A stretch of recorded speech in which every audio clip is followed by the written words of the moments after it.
Okay, so I'm kind of picking up from yesterday's lesson. Or sorry, when I say yesterday, I mean Monday. So Monday we were talking about parabolas, and we talked about something called vertex form. And vertex form is just kind of like an arrangement of, it's like the equation of a line. We have a standard equation of a line. Well, this is a standard equation of a parabola, and this is called vertex form.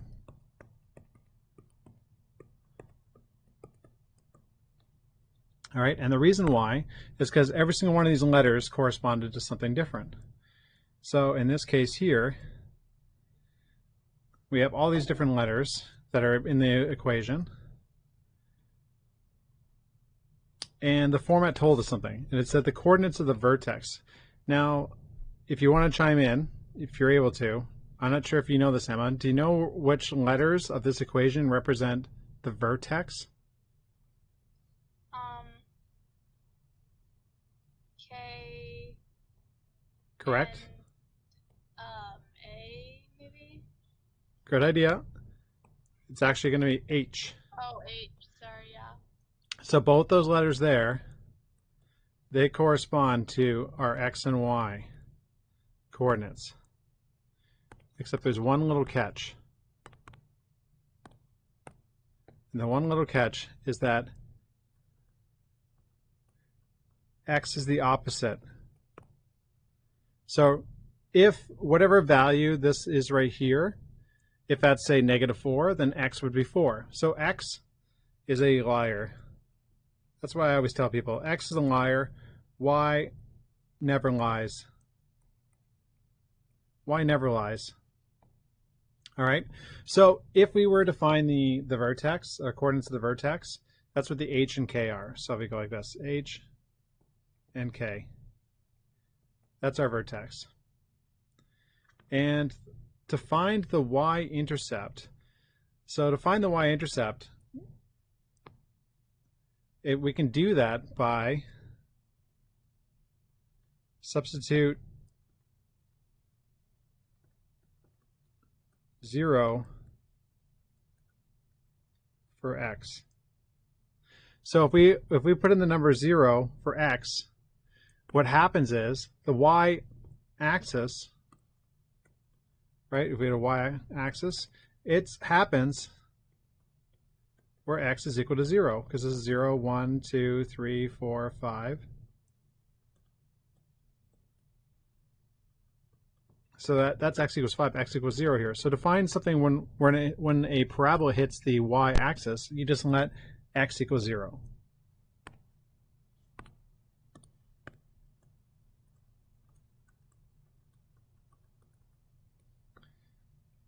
All right, so the direction of the opening, that is going to be this letter right here, A.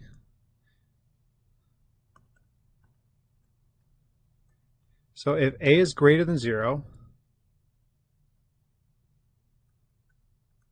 meaning if it's a positive number,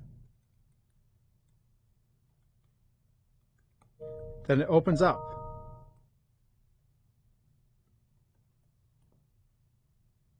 All right. If A is less than 0, then it opens down. Meaning it's a negative value.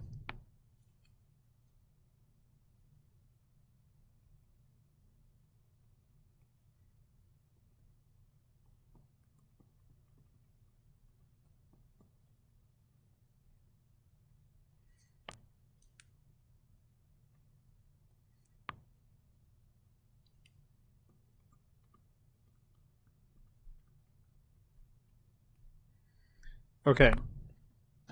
And the step pattern is just the letter A, whatever that is. So standard step pattern is 1, 3, 5, 7, and so on and so forth, right? So the first step would be whatever that letter is, or whatever numbers where the A value is. And then you multiply it by the second step and the third step to get the next steps. Let's not worry about stretch or compression. We'll skip that whole thing. So let's do an example. So we have an equation right here. And let's look at the equation and tell me what we know about this. What can we tell me about this equation of a parabola? It's in vertex form. It's these three things that we're interested in.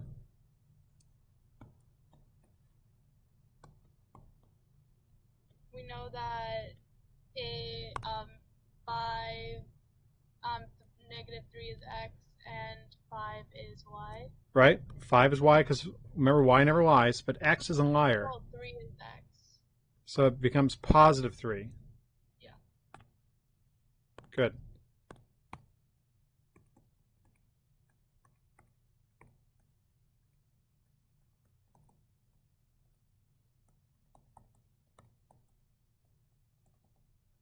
So we have to flip the sign. All right, and what does the plus 2 represent?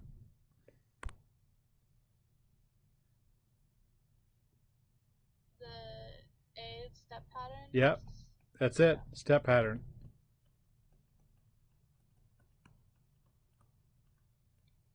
Now, and if our step pattern is normally, it's going to go, so it's 2, and then a normal one is 1, 3, 5, right? So we need to multiply it to get the other steps. So we end up with 2, 6, 10, and so on and so forth.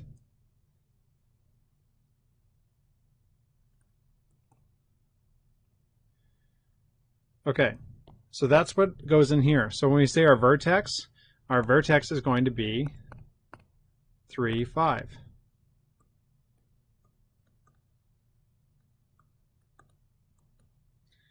Now, to find the y-intercept, again, we must let x equal 0.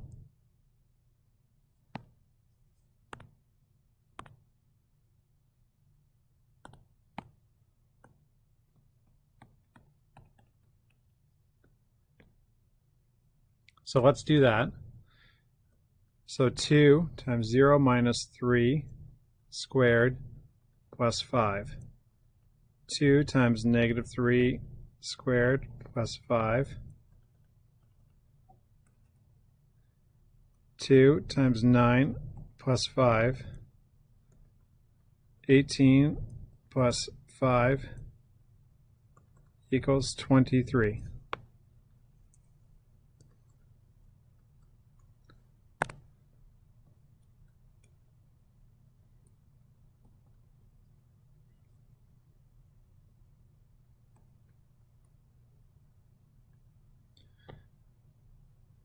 All right, so the direction of this opening, which way is it going to open, this parabola?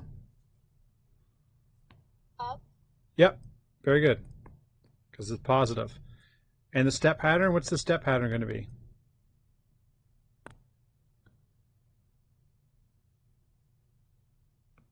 Starts with 2. 2, 6, 10. You got it. That's pretty much it. We just want the three steps, basically. All right, so let's graph it now. So now that we know all those things, we can throw it on the graph. So I'd start off by putting on the vertex. So I go to 3, 5. So 3, and then 5 is right there. And it opens up, and you said the first step is 2. So that means I'm going to go over 1, up 2. And whatever I do to one side, it happens on the other side as well, because it's symmetrical. So 2, and then it goes over 1, and then up 6. 1, 2, 3, 4, 5, 6.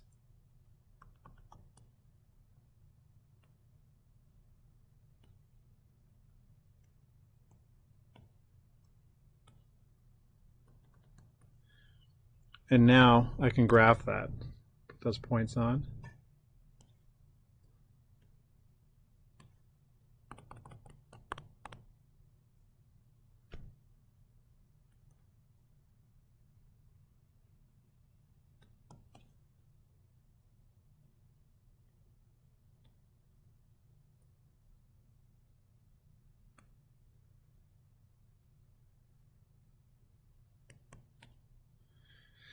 All right, So I can graph what that parabola looks like. So that's the whole point. A vertex form is the easiest one to use. It's the easiest form to use to be able to identify and graph. But there is another way of doing this as well.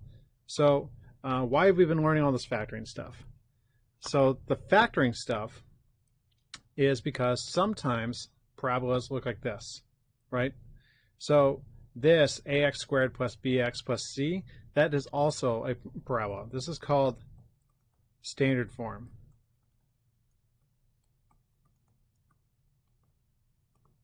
All right, and so the letters A, B, and C can be any numbers.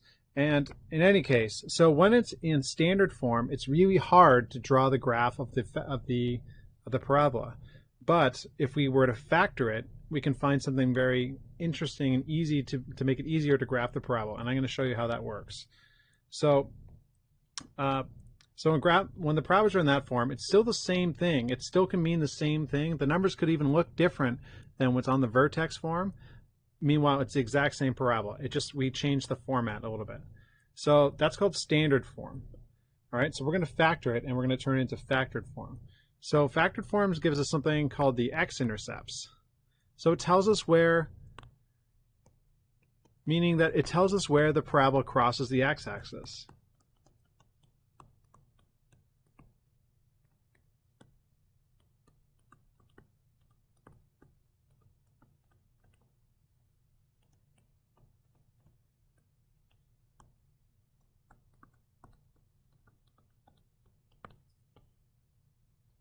Now, this could actually be useful. For example, if we were to say you could look at coronavirus cases. If they were dropping exponentially and follow the parabolic form, then if it hits the x-axis, you could say that means on a graph of coronavirus, it could be where there are no cases at all. So you could use this to predict when there would be or not be any more cases of coronavirus, assuming that it would drop off exponentially. Which it wouldn't. But anyway, the whole point is that this is allowing us to figure out and predict where the parabola will go. So we use these things in math to be able to help us solve things by prediction. That's basically all math is. The math I've been teaching you anyway is more about prediction and helping us be able to model things so we know what's going to happen in the future or what has happened in the past. So we need to find the where the parabola crosses the x-axis. And sometimes we call this the roots. It's another name. All right. So where are they in this case? Let's look at this equation here. Let's factor this equation there. So we're going to factor this first. So we need to factor an equation. So what we're going to be doing is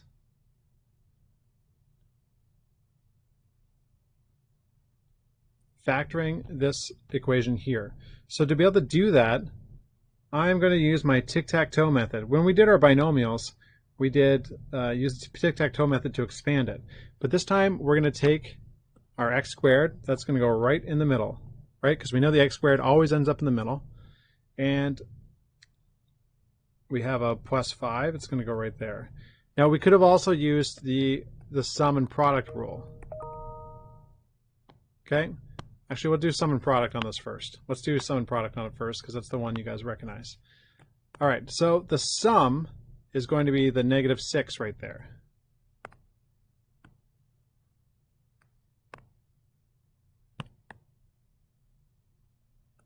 And then the product is the plus 5.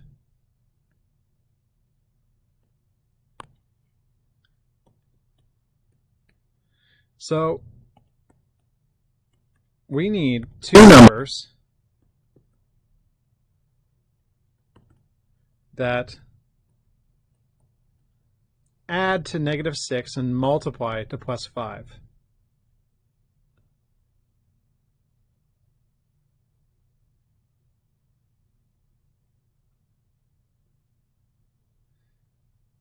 So the only way we get to plus 5 to multiply is by using 1 and 5, because those are the only numbers you can use to multiply to get to 5. But we have to make it so that they add to -6.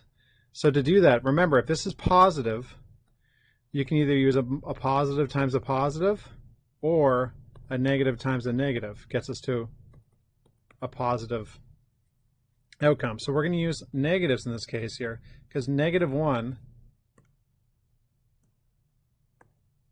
and -5 add to -6. So I could say that I know that this, if I were to factor that, I could go like this: x minus 1 times x minus 5. All right. Now, I could have done it another way. I could have used the box method as well, in that when I do box method, we would have the x squared term here and the plus 5. In the box, we always know where those always end up, because the plus 5 always ends up in the bottom right, and the x squared term is always in the middle. And then we know that to get to x squared, well, we have to multiply x times x. And then the question is, we need to get two numbers that multiply to 5. So it has to be, in this case, again, 1 and 5. And then we have to look at our sum of -6, and we realize that it would be a -5 there. So we could have -5x and -1x. And then that basically means that those are our brackets. We could figure it out that way. So you can use, I like to call that the reverse box method, or you can use the sum and product rule. Either way, you get the same answer. So what happens is that when we have it in factored form like this, all right, the factored form, I'll show you where that ends up graphing. So if we were to graph that,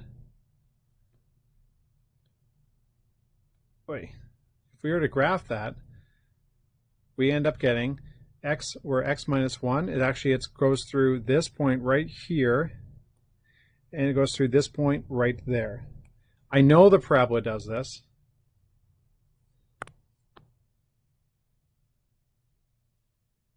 All right, I know that the parabola does that. And it's going to meet this point right there.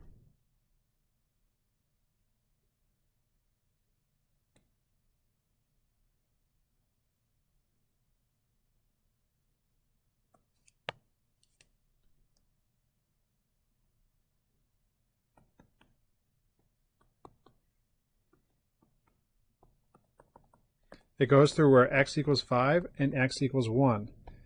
So this kind of goes back to this idea that we talked about before, that the factored form, what it's actually telling you is the x-intercepts. So each one of those is actually one of the x-intercepts. This is an x-intercept.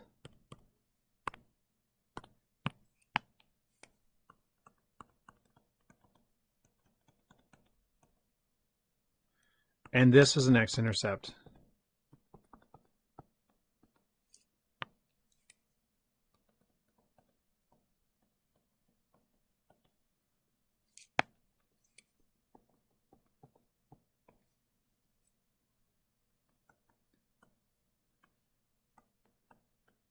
But x is a liar.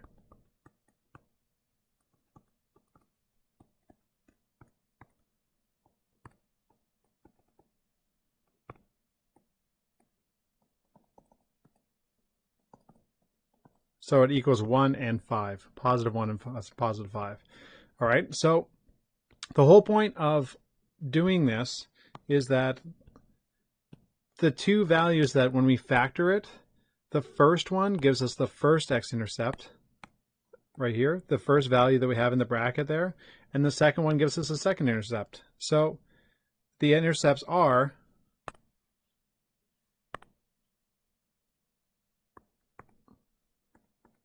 x equals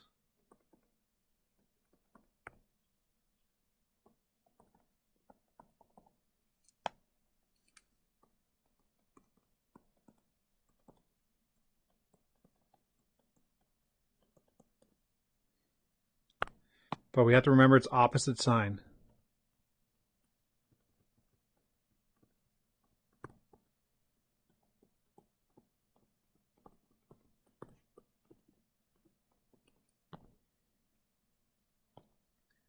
Okay, So when the graph crosses the x-axis, well, that's an easier one for us as well, because we know that that happens when x equals 0.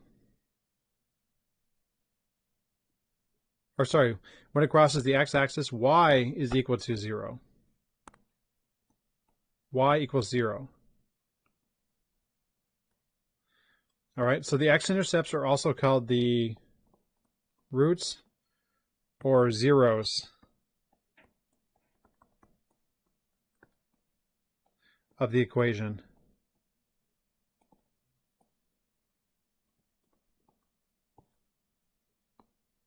All right, so I'll do a couple more examples. I'll do a bunch of examples, and I'll show you exactly what I'm talking about, because I know that one's kind of unclear.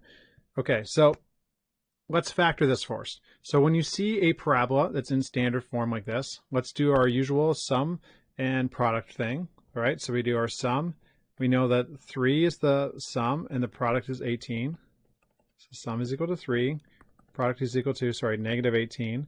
So we need factors. We need two numbers that multiply to negative 18. All right, two numbers that multiply to negative 18.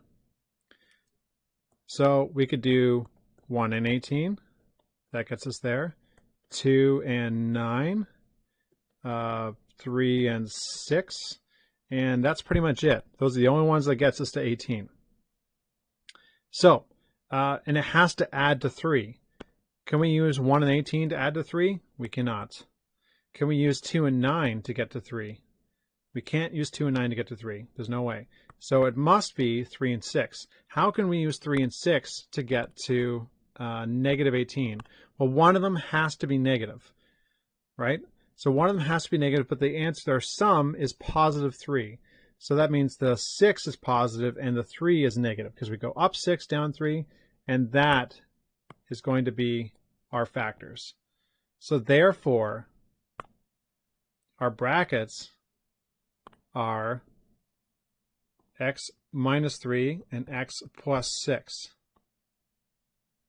So that we can see the x-intercepts are, because x is a liar, x equals 3, positive 3, and x equals negative 6. All right, so we'll put that on the graph right now. So x equals positive 3, so I'll put that on right there. And x equals negative 6. It doesn't really fit on my thing here. My drawing,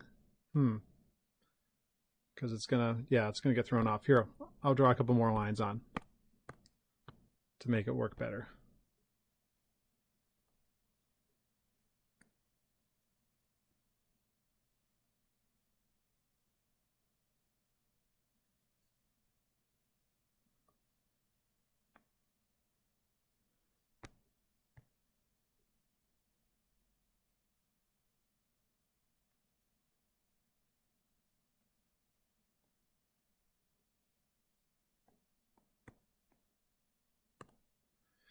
Okay, so my other one was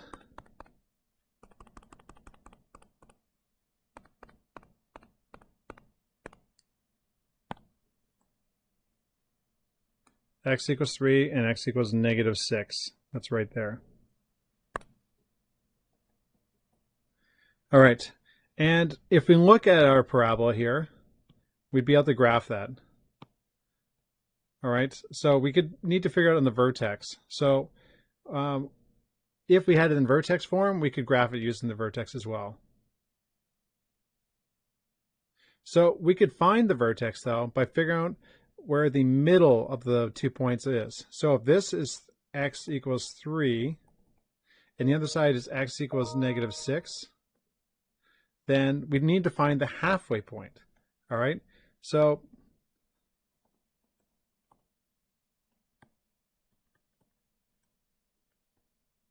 let's find the halfway point. So to be able to do that, you could count across and see how many spaces there are, or what we usually do to find halfway point is you add x-intercept 1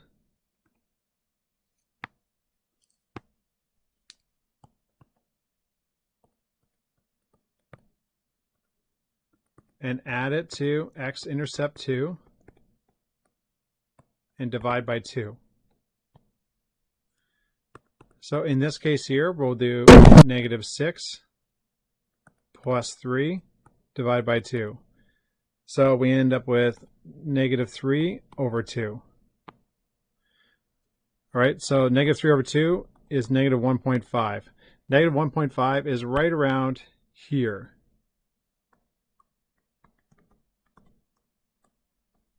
In any case, so at that point, we could actually solve for what the vertex is by substituting in 1.5 into the graph. But you know what? I don't even want you to do that, really. I just want you to be able to factor it. So, yeah, I'll have to fix my example on that one. In any case, I just want you to be able to factor these. This is kind of the main goal. Factor these and then recognize that these are your x-intercepts on the parabola. I'll do a couple more examples here. All right.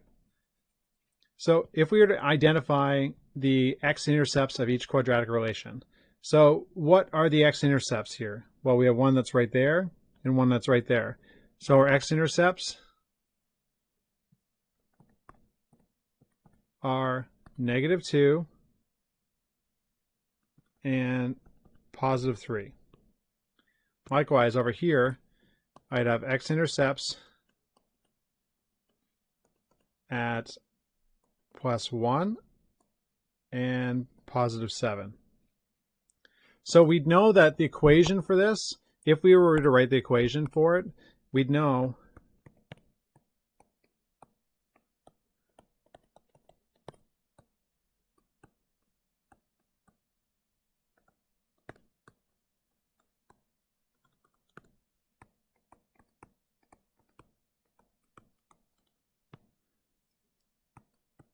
it would be y equals some value for the step pattern, because we haven't looked at that, but it would be x minus 1 times x minus 7. All right, so the point is we can make a generic equation just by looking at a graph. Okay, let's try again finding the zeros. So the zeros in this one here, remember x is a liar. So if x minus 1 is up here, it means x is equal to 1. And then the second one over here, x plus 2, that means -2. So x could either be 1 or -2. What about this one? X plus 7 means it has to be x minus 7 or x plus 5 or x minus 5, so it's x plus equals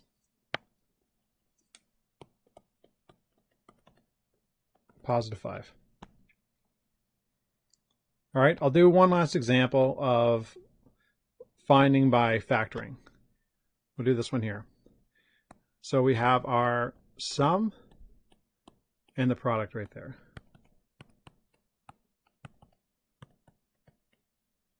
So we need to find the factors.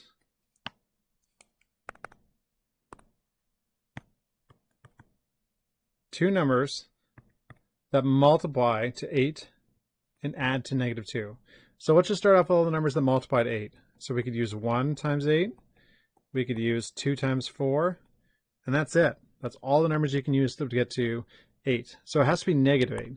So for it to be -8, then one of these numbers has to be negative and the other has to be positive. Now it has to get to -2. So can we use 1 and 8 to get to -2?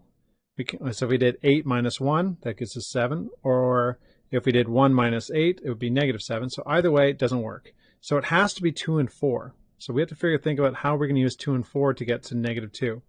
So if I look at it closely, I'm going to put -4. So my numbers are going to be 2 and -4. So my factored form would be x plus 2, x minus 4. All right. Okay, I think that should be okay for now. I'm going to go through the Desmos because I want to show it to you really quickly. So I'm going to switch really quickly to that as well. So 1 second, I'm going to change the screen to share the Desmos screen.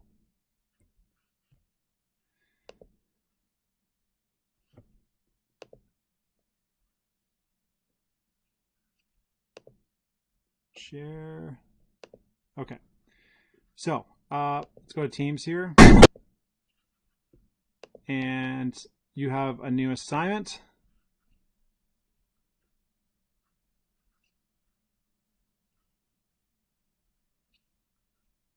Where'd it go? Okay, there's your assignment. Assignment 3.1, using Desmos to model parabolas.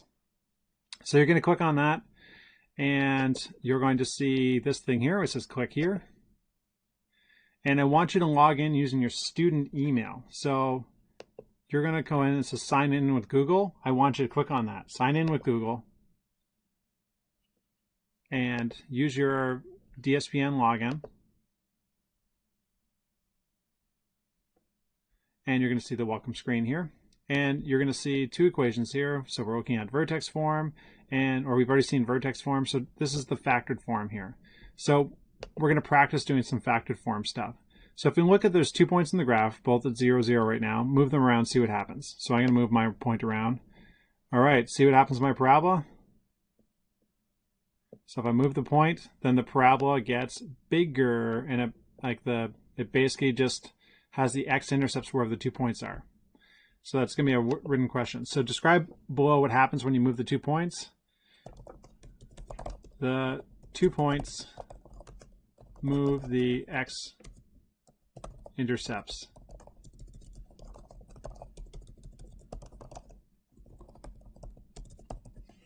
And then you click share with class. All right, and here's the next question. I've added the slider called A. Change the value of it, see what happens. All right, so I'm going to grab this here, and I'm going to move it around. Ooh, look at the value that I have here. So now I have negative 2.44, right? And if I change it, what if I change it to a positive number? Oh, see, it's positive, so it opens up. And if it goes negative, well, it flips and goes upside down. So if it's negative, it opens down. And if it's positive, it opens up. So the question is, what happens when you change the A value? If A is positive,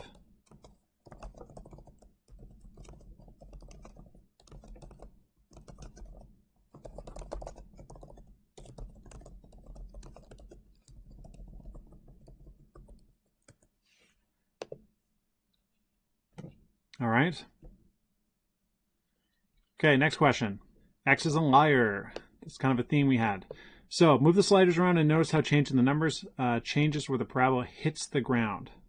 So if I move this here, okay, for example, I'm going to set it to -5. So R is equal to -5. When R is -5, the parabola goes through 0 and 5. Now if I change S, let's say, to +3, now R is -5, S is +3. We're going through -3 and 5. They're the opposites of the values that are there. So in my own words, tell me what changing the numbers does. So it controls, it gives us the opposite values of the x-intercepts.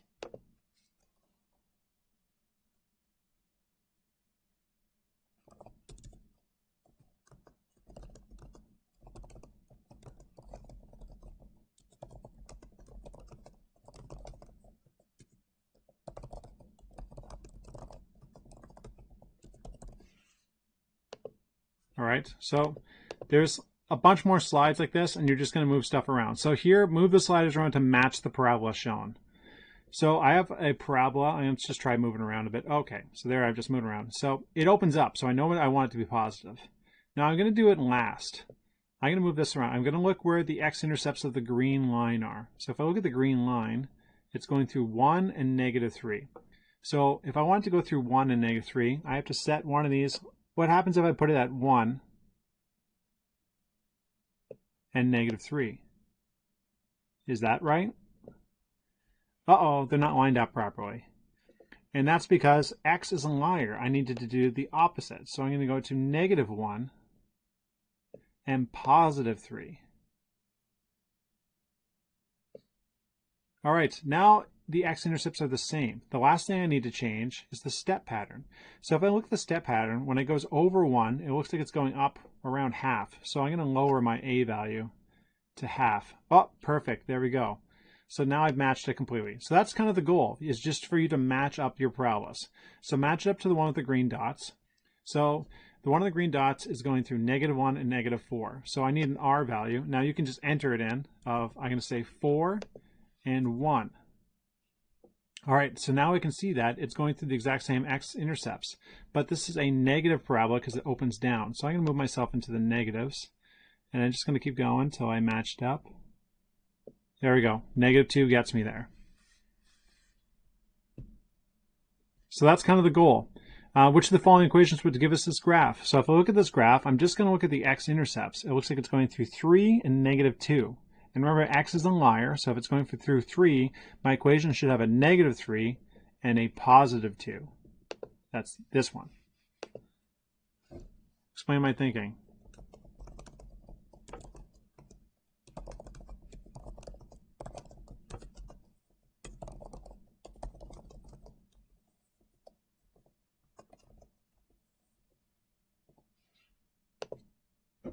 Okay, so I've done about half of it for you. Hopefully that gives you the gist of how to do it. If you continue to have any problems, I want you to let me know.